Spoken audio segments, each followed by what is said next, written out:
Oğuz bayramınız, yaz bayramınız, Ergenekon bayramınız mübarək olsun, qutlu olsun, değerli Güney Azərbaycan Türk milləti.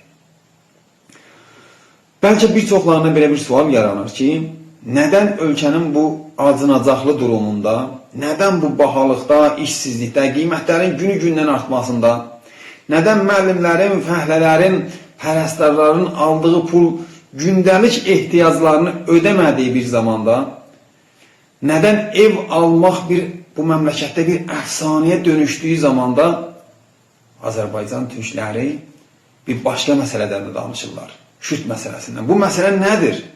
Hardan çıxıb bu məsələ? Niyə bu zaman bu qədər həssas olubdur? Güney Azərbaycan türkləri üçün bir Kürt məsələsi var. Kürt təhlükəsi.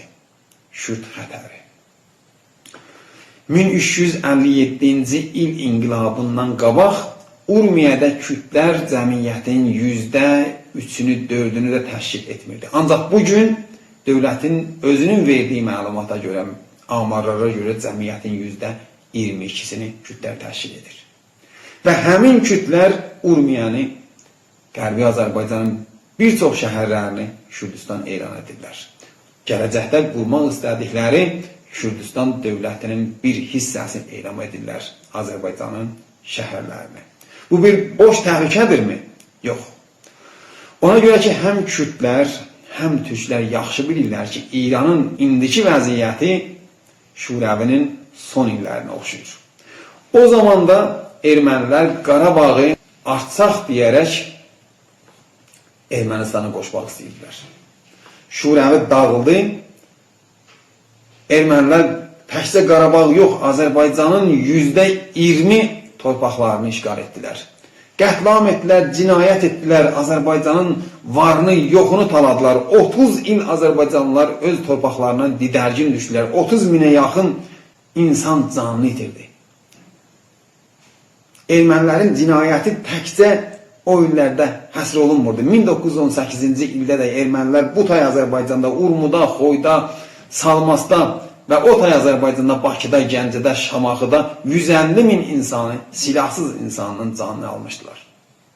Azərbaycanlılar qorxur, həmin bəlalar, faciələr yenidən təkrar olsun və bu dönə Kürtlərin vasitəsilə. Ona görə ki, Kürtlərdən də Azərbaycanlıların xoş xatirələri yoxdur bu baxımdan. 1880-ci ildə birinci dəfə olaraq Kürtlər Şəmzini adında bir Kürt əşirət başçısı vasitəsilə Kürt dövləti qurmaq istəyəndə bu istək Azərbaycanlılar üçün qətlinlə, qarətlə, mallarının, canlarının əldən getməsi ilə başa gəlir. Salmaçlar, Qoşaçayda, Binatda, Urmuda bir çox insanlar malından, canından yoxsun olurlar. Daha sonra 1918-ci ildə İsmail Simitko yenidən Kürt dövləti qurmaq istəyir. Həmin dövləti qurmaq istəyi də Azərbaycanlılar üçün bəlalarla xatırlanır. Salmasda, Mahkuda, Urmuda bir çox insanlar canlarını itirirlər, mallarını itirirlər.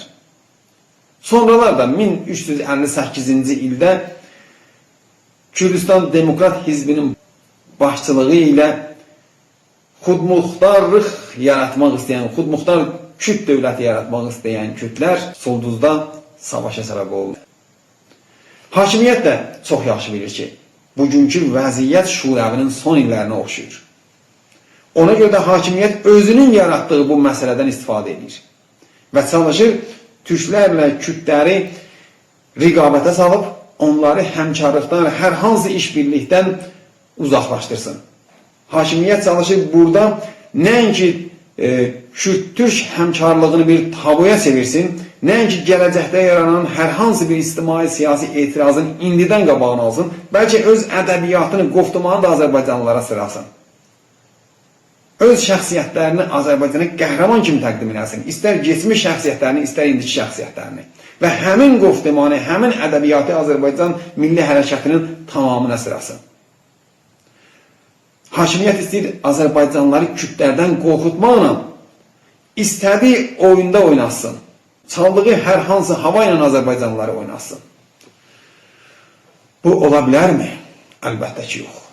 Bugün Azərbaycan Türk cəmliyi çox yaxşı bilir ki, Azərbaycan məsələlərinin hamısının başında istər Azərbaycanın öz ana dilində təhsil almamasının başında, istər Azərbaycanın mədənlərinin yeraltı, yerüstü sərvətlərinin talan olmasının başında və istərsə də elə bu Kürt məsələsinin başında, yəni Azərbaycan şəhərlərində cəmiyyət tərkibinin dəyişməsinin başında yalnız bir məsələ dayanır. O da budur ki, Azərbaycanlıların özlərinə məxsus, öz iradələrini təmsil eləyən milli bir dövlətləri yoxdur.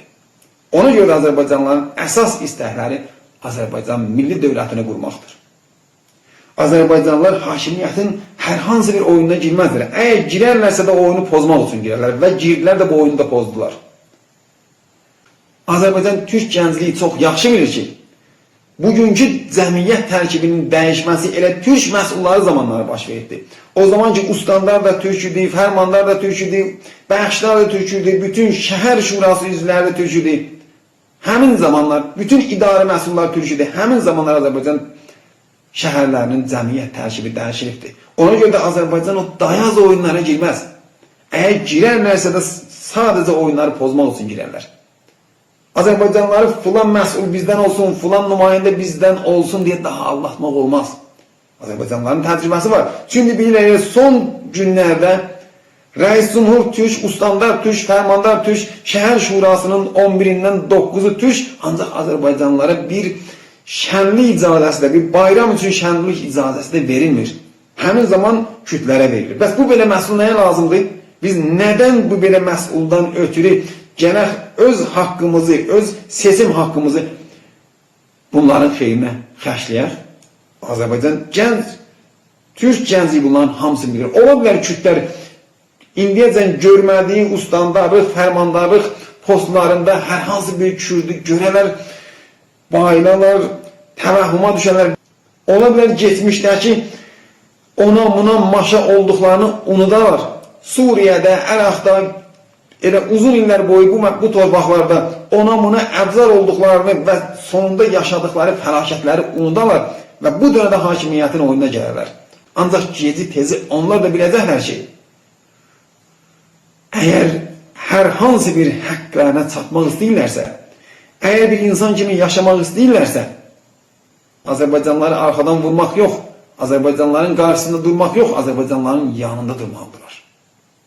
Onlar gezi tezi biləcəklər ki, və bugün çox yaxşı bilirlər ki, Azərbaycanlılar öz torpaqlarından bir qarışda keçməzlər. Azərbaycanlıların insansevər olduqları, demokrat olduqları, bəşər haqlarına inandıqları bir yana torpaqlarından bir qarış keçməzlər.